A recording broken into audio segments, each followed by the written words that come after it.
Nagbabalik po muli ang inyong lingkod at nagbabalita ng mga balitang dapat nating malaman dito sa ating bansa. Ito ang Balitang Pambansa. Ating ngang matutunghayan sa channel na ito kung ano ang nangyayari sa loob ng ating gobyerno at syempre tumutulong na rin sa ating mga mamamayan na malaman ang katotohanan dahil mayroon tayong karapatan na malaman ang tunay na nangyayari sa ating bansa. Ngunit bago natin panoorin ang balita, huwag niyo pong kakalimutan na mag-subscribe sa ating channel at pindutin ang notification bell para lagi kang maging updated sa ating mga bagong videos na ina-upload araw-araw. At sa ating mga solid viewers naman dyan ay maraming salamat naman po sa walang sawang pagsuporta.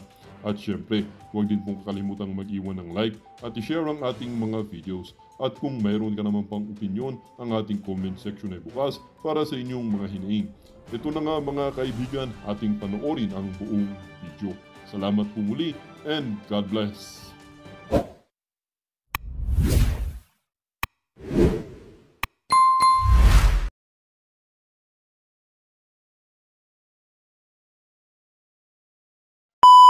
Junior na ipatigil lahat ng mga ginagawa ng mga katulad lang yan, yung impeachment kay BP Sara, yung ginawa sa kay OJC, yung ginagawa kay yung ginagawang panggigipit, at ngayon may mga panibago na naman silang gigipitin.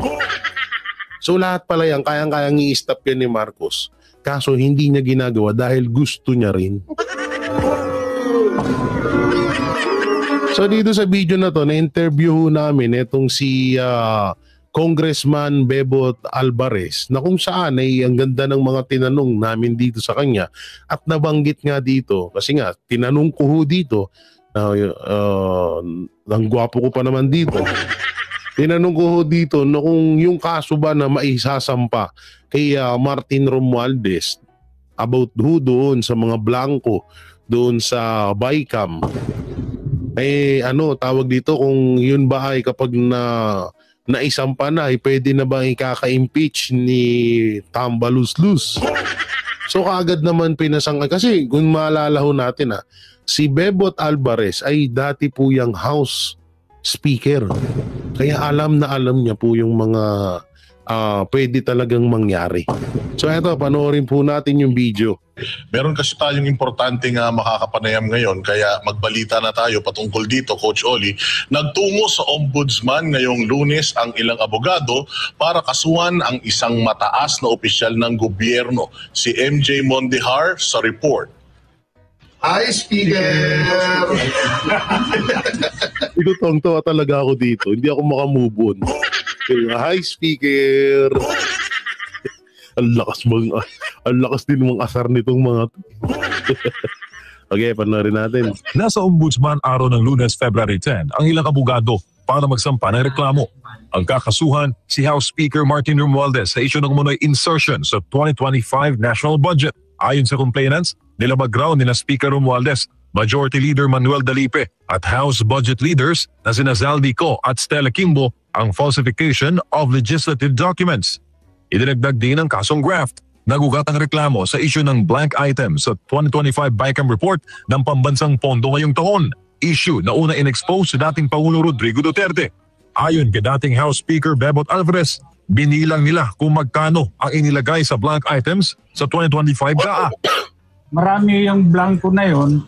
Ngayon, nung tinignan namin ano yung mga nilagay na doon sa blanco, tinotal namin, umabot sa 241 billion. Grabe yun. 245 billion.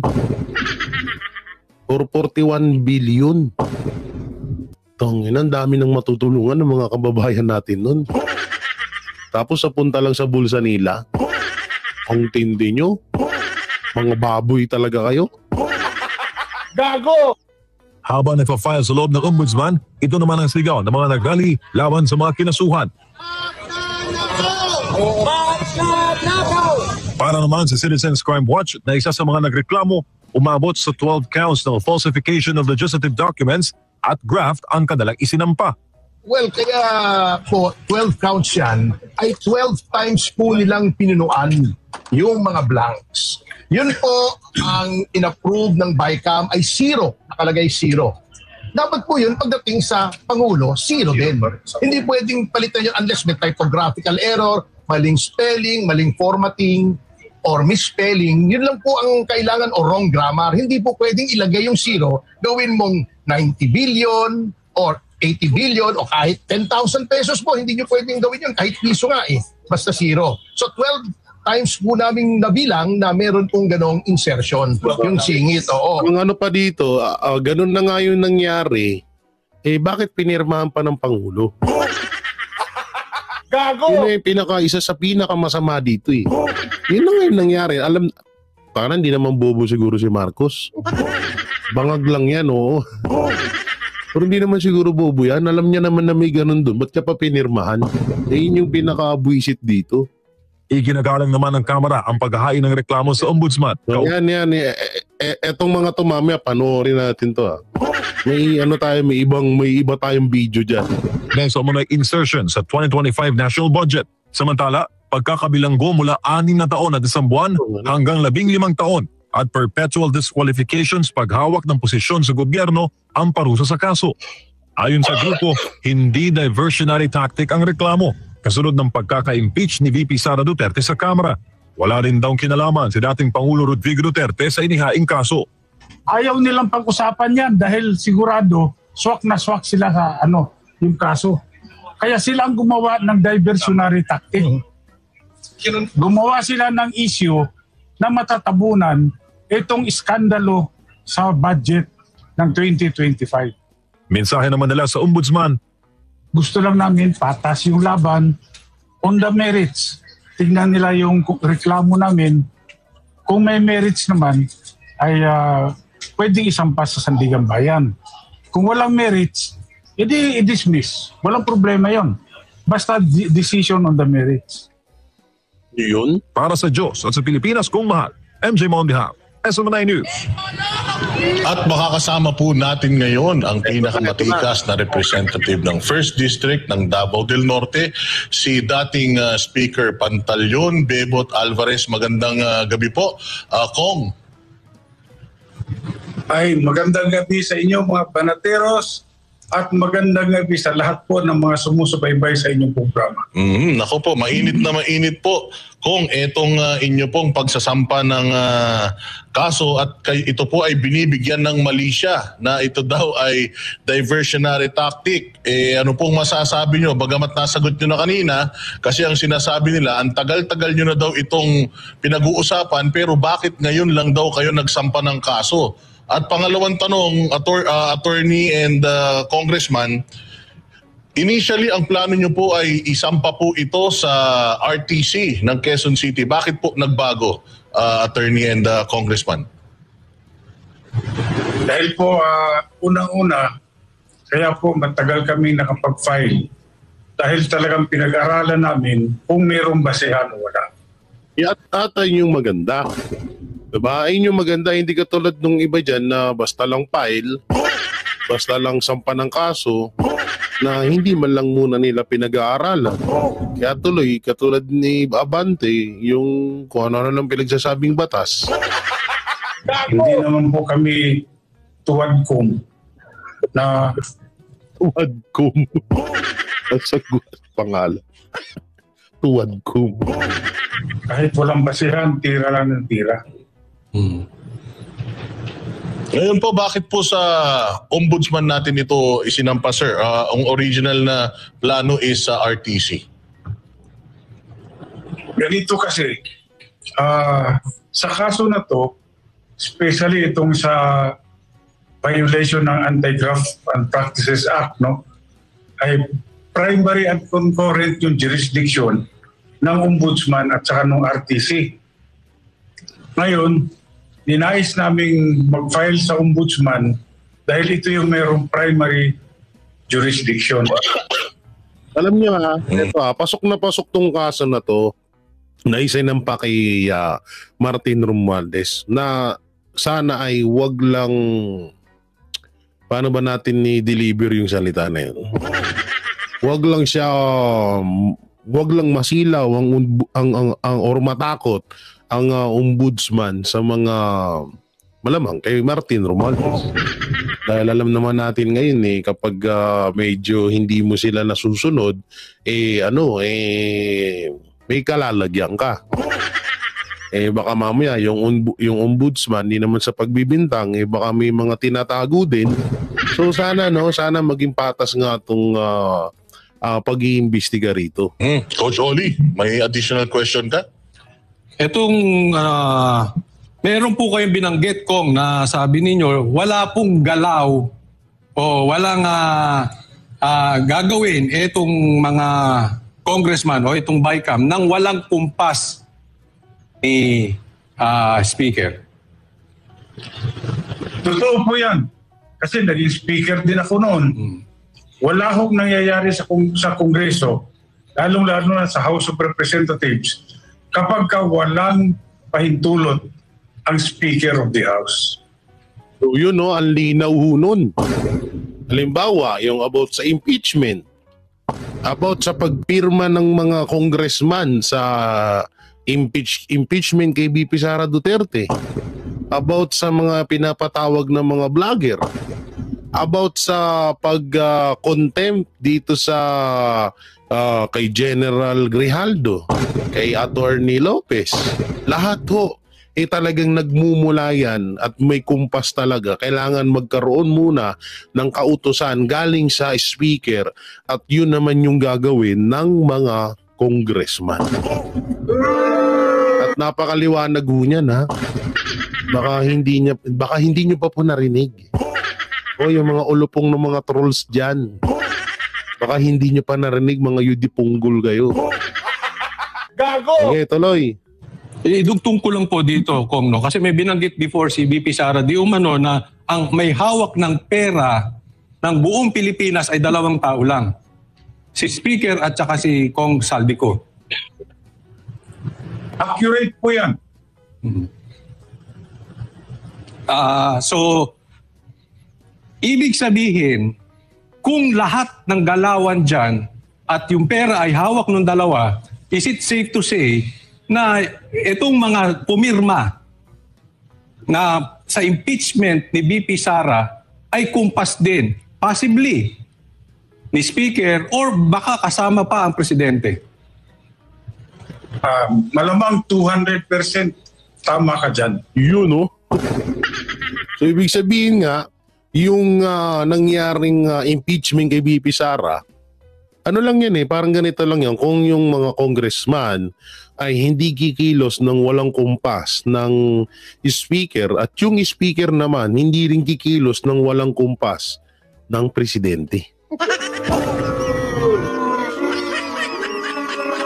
So yan dating dating speaker po ito. Former House Speaker itong si Pantaleon Bebot Alvarez. Kaya baka sabihin na naman ng mga tanso vlogger, wala na namang alam to. Gago! Baka sabihin nyo, wala na namang alam. Napakaliwanag no? So lahat pala talaga ng nangyayari dyan sa Congress is may kumpas ng speaker at may basbas din ng Pangulong Marcos. Ayun, so pero may nababalita po kasi at ewan ko kung nadidinig ninyo, Congressman, dahil meron daw involved dito na syempre bawat pirma ay may kasamang pabor. Yung pabor ay hindi natin alam kung proyekto, pera, posisyon, we do not know. Pero meron ba kayong sa mga inyong kasamahan na nababalitaan na meron talagang offers at kung ikaw ay hindi pumirma, ikaw ay magsasuffer ka dyan. Wala kang budget. Yan din ang balita ko na nangyayari. Hindi naman ako magsabing first-hand information dahil wala ako dito sa Manila. Nandun ako sa probinsya at nangampanya rin. Pero siyempre hindi maiwasan. Hindi naman pwedeng hindi rin lumabas yung mga usap-usapan dyan. Merong bigayan dyan. Imposibleng wala. Yun napakalinaw nun. Tsaka ito, ako ay sumasang-ayon dito sa sinabi ni Congressman Alvarez na may bigayan talaga daw na nagaganap. Ang ano kasi dito, may umamin na rin kasi. May may nagsalita na itong si Congressman Suan. No, na kung saan ay yun nga sinasabi niya kapag nag-no siya doon sa sa pag-i-impeach kay VP Sara Duterte sa Congress, mawawalan sila ng pondo. At ginawa niya pang dahilan yung mga nasasakupan niya. Na kapag mawalan daw siya ng pondo, ano lang daw ibibigay niya doon sa mga nasasakupan niya. No, so dito ito ay pinatotohanan na talaga ni Kong Alvarez na meron nga talagang nangyaring bigayan doon sa pagpirma ng ilan ba yun? 214 na congressman sa impeachment laban kay VP Sara Duterte. So eto na nga yung tanong ko. Papasok na. So, Jay, meron na tanong. Saglit, tugtungan ko lang. Sige, go. So, imposibleng wala. So, may bigayan dyan. So, ako, I assume, wala kayong matatanggap kasi wala kayong pinirmahan. No? Kaya nga, actually, congratulations ko kasi natutuwa ang taong bayan dito sa ginawa ninyo at nabalitaan natin itong sinampan nyo ay ang posibleng parusa dyan ay habang buhay na hindi makakatakbo. Yung, kasi maraming nagagalit ngayon sa ginagawa ni Speaker. Pero ang tanong dyan, hindi kaya tatagal pa ito? Alam naman natin ang kaso sa Pilipinas. But for the meantime, habang dinidinig yung kaso, yung pera nagagastos na nila. Kasi pumasok na yung budget. Pinirmahan na ng presidente. So magagamit na nila ito na sinasabi na pwedeng pang vote buying yung ayuda sa kampanya. Kaya pinipilit nila yan. Ganito. Tama yan. Kanya lang, siyempre, ako ay may tiwala pa rin sa ating Korte Suprema dahil may nakasampa na petition ngayon to declare the 2025 budget unconstitutional. Yan po yung unang inihain ni Congressman Ungab. Ngayon, pagka umakto rito ang Supreme Court ng mabilis, halimbawa nag-issue ng TRO o injunction, hindi po may implement yung budget na yan. Parang nabudol na naman yung mga kongresista na pumirma. Jay. So, Congressman Alvarez, bilang dating speaker po kayo, ang speaker po ba ang may final say sa mga budget? Hindi naman sabihin natin na final say, no? Dahil kasama dyan yung Senado sa paggawa ng budget na yan. Ngunit yung Speaker of the House, as far as yung House bill is concerned, talagang kung anong sasabihin ng Speaker, sinusunod talaga ng aming mga, let's say, yung committee chairman ng appropriations. Sumusunod sa mando ng Speaker yan. So, ibig sabihin, yung budget sa AKAP, AIX, at yung sa tupad, talagang kagustuhan ni Speaker. At kagustuhan din ng Senate. Na ichinempo nila sa panahon pa ng pangangampanya. Okay, ganun pala. At ito, additional na katanungan na Congressman. English yun, ha? Additional. Itong maipapataw hubang kaso kay dito sa mga congressman na to, lalo na din kay Romualdez, ay may ba ito sa pwedeng i-impeach kay Romualdez para maalis na siya pwesto bilang speaker? Ito yung ang tanong ko ay nabulol lang ako kanina. Ang tanong ko dito ay yung kaso na isinampa nila para kay Martin Romualdez, may sapat na bang pwedeng basihan na para mai-impeach itong si Speaker Martin Romualdez? At ito ang sinabi ni Alvarez. Yung pagtatanggal ng Speaker, depende rin yan sa presidente. Pag Ginusto ng presidente na tanggalin yung speaker. Kasandali lang yan. Yun naman pala eh. O, di ba? Ang liwanag. Pag ginusto ng presidente na tanggalin or palitan yung speaker na yan, saglit lang. So dito ho, napakaliwanag ho, na lahat ng, di kasi si Marcos Jr. puro tanggi. Puro tanggi na walang alam. Wala akong alam dyan. Wala akong ano dyan, wala akong kinalaman dyan. Hindi ko na mapipigilan yan. O ganun yung pinamumukha niya sa taong bayan, di ba? So dito, napakaliwanag ho, na pag inutos or pag ginusto ng isang presidente, halimbawa, sinasabi niya na yung kaplastikan niya na ayaw niyang i-impeach si Sara Duterte, ayaw niyang i-impeach si BP Sara. So ibig sabihin, talagang gusto niya rin pala. So sa madaling salita, pinapaikot-ikot lang kayo ni Marcos Jr.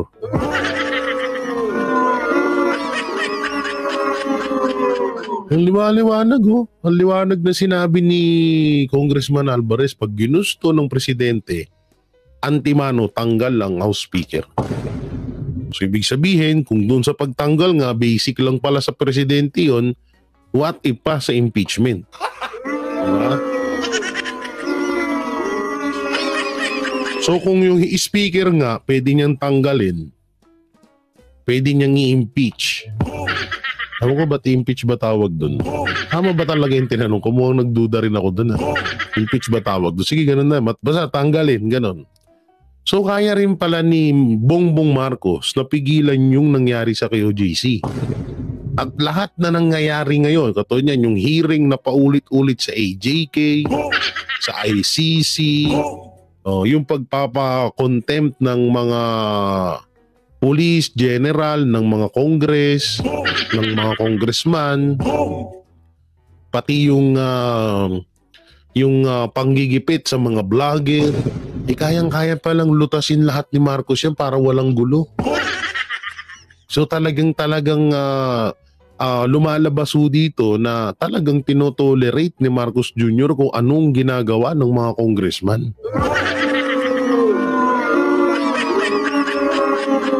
Una-una, hindi nyo matatawag na fake news to dahil nagmumula ho ang basihan natin sa pagre-reaction galing kay Congressman former House Speaker Bob, anong pangalan? Bobet ba? Nakalimutan ko na. Kay Congressman Alvarez. Okay, tuloy natin. So ibig sabihin, susunod naman lahat ng kongresista dyan. So ibig sabihin pala kahit na may kaso na, kung ayaw pa rin tanggalin ng Pangulo, okay pa rin pala, no? Boss Dada. Sundan ko lang yung tanong ni ni Jay, no? Kasi nabanggit niya na hindi siya pwede siya matanggal as speaker. Pero ang concern ng taong bayan dito, para kasi nagiging unfair. Dahil pwede nating matanggal ang vice president through impeachment. Ito ay hindi lang pagiging speaker, pero meron ba tayong paraan? Kasi wala sa batas to, alam ko itong pwedeng ma-impeach as congressman. Nang sa ganun ay siya hindi na rin makatakbo sa susunod. Hindi, ang ibig sabihin kasi dito ni Coach Oli about nga dun sa parang unfair. Kasi kung si Vice President nga kaya nilang i-impeach, what if ang House Speaker? So para yun ang gets ko dito sa sinabi ni Coach Oli. May pwede po yan yung sa kaso niya sa husgado. Okay, yung Walang desisyon ng korte na may kasamang perpetual disqualification from holding public office. Talagang hindi na siya pwedeng tumakbo. Tapos itong nabanggit ninyo, hingi ko lang ang inyong komentaryo dito kasi nabanggit nyo ang totoong hero dito ay si Congresswoman Kimbo. Dahil siyang naglaglag. Dahil tinatanggi nila may blank items, ito si Kimbo parang nadulas. Binanggit niya meron talagang blank items. Ngayon, sa inyong nakikita dyan, hindi ba napapagalitan ito ng mga congressman o ng BICAM or ni Speaker, itong si Kimbo? Ewan ko lang pero mabigat yung statement ni Congresswoman Kimbo na yun. Kasi sa rules on evidence, declaration against interest yan. Mabigat yung ano yan, yung epekto. Ano po bang ine-expect natin, Congressman Alvarez, after po nitong sa Sandigan Bayan, kung makahanap po ng probable cause ang Sandigan Bayan, ano po yung mga susunod pa pong hakbangin? Alam mo, alam nyo yung kay ano, yung kay Kimbo, parang drama na lang din nila yun eh. Tapos doon, kasi eto parang winalang ni Marcos Jr. ang Senado doon.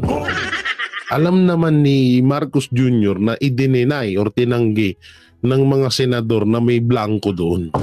Tapos nagulat tayo na inamin ni Kimbo. Isipin nyo maigi yun. Bakit ganun ang nangyari? Kaya sabi ko dito, parang palabas lang din nila tong pag-amin ni Kimbo na yun. Kasi nga, gusto nilang mangyari, masira din yung mga senator. Bang ine-expect natin, Congressman Alvarez, after po nitong sa Sandigan Bayan, kung makahanap po ng probable cause ang Sandigan Bayan, ano po yung mga susunod pa pong hakbangin? Kung makahanap ng probable cause, ang ombudsman, isasampa sa Sandigan Bayan yan. And from there, magkakaroon ng hearing. May trial. Okay. Tapos kung mapapatunayan po, saan po gaganapin yung hearing na yan? Sa regular na korte na po? Sa Sandigan Bayan. Sa Sandigan Bayan. Opo, kasi ang concern po ng mga kababayan natin ngayon, pagka nasa gobyerno kasi, tapos napatunayan na may kasalanan, hindi naman nakukulong. Kasi meron ding isang Katulad lang ni Franz Castro. May convicted na hanggang ngayon na lumilipad-lipad pa dyan sa Congress. Lumilipad-lipad. Hindi aswang.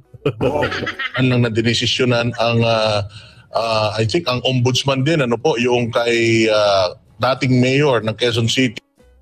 Yan Oo, napakaliwanag nun. Ba't putol, no? Pinutol yung video So, ko kaya ba yung ano to? Pong babas tayo pa naman. Ito yung ito pa yung ibang ito yung iba pang balita dito. Tingnan nga natin sa ibang balita kung sakto ba yung pagbabalita nila. Tingnan natin. Baka may mali-maling balita. Magandang hapon, Rosalie. May pahayag na ba ang inilabas si Speaker Martin Romualdez tuloy ng mga reklamong kinakaharap niya at ng ilan niyang kasamahan sa Kamara? O June, hanggang sa mga oras na ito ay wala pang inilalabas na pahayag ang tanggapan ni House Speaker Martin Romualdez kaugnay ng issue, bagamat kanina pa mula ng isang pa o ihain ng reklamo ay humihingi na ang mga tauhan ng media ng opisyal na pahayag ng House Speaker. Pero yung kanya mga kasamahan dito sa Kamara, mariing tinutuligsa ang reklamo at ang timing ng paghahain nito. Formal nang inihain ni Davao del Norte 1st District Representative Pantaleon Alvarez at Citizens Crime Watch sa Office of the Ombudsman ang reklamo laban kina House Speaker Martin Romualdez at iba pang House leaders. Kaugnay ito ng mga aligasyong anomalya sa 2025 national budget. Nahaharap sa reklamong 12 counts ng falsification of legislative documents at 12 counts ng paglabag sa Section 3E ng Anti-Graft and Corrupt Practices Act sina House Speaker Martin Romualdez, House Majority Leader Manix Dalipe, dating House Appropriations Chairperson ako Bicol Party List Representative Saldi Co, Acting House Appropriations Chairperson Marikina City Representative Stella Kimbo, John Doe at Jane Doe o mga staff na kasabwat umano. Partikular na binabanggit sa reklamo ang mga blankong sumabit. Alam nyo, pinaka nakakahiya dito at pinaka nakakawang nangyayari dito is idadamay ng Congress, idadamay ng Administrasyong Marcos yung mga technical group, technical staff na yung sinisisi ni Kimbo.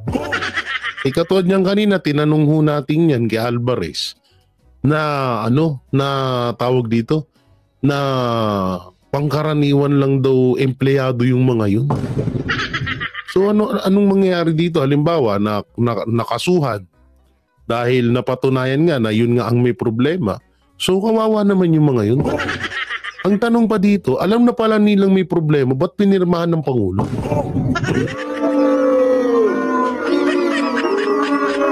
Kasi kung matatandaan nyo ho doon na sinabi ni Kong Alvarez na sinisisingan, diba? Pag yung tinatawag nga na hero itong si Kimbo. Yung tinatawag na hero ito si Kimbo at doon nga ay nasabi nga na ni Kimbo na ang may problema yung technical group. So yung technical group, hindi naman po mga congressman yun. Yun po ay mga simpleng tao lang na empleyado ng gobyerno. So yun ang ginagamit ng administrasyong Marcos para maiwasan yung issue na kinakaharap nila ngayon sa BICAM. Tignan nyo, grabe talaga sa kawalang yan tong administrasyon na to. Super. Dinipin nyo maigi yung mga taong walang kakayanan. Parang simpleng empleyado lamang ho yun. Simpleng empleyado ho lang yun ng gobyerno. Baka nga mas malaki pa yung sinasahod naming mga vlogger dun dito sa mga YouTube channel namin. Tapos yun pa yung bandang huli masisisi dito. Pero yun nga, nasabi nga doon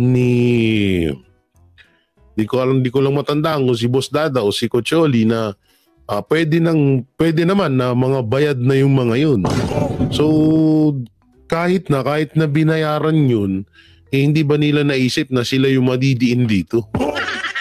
At balang araw ito nararamdaman ko. Yung mga technical staff na tinuro na yan, baka yan pa yung magsuplong sa kanila. Baka yan pa yung magturo sa kanila. Tsaka yung yung kay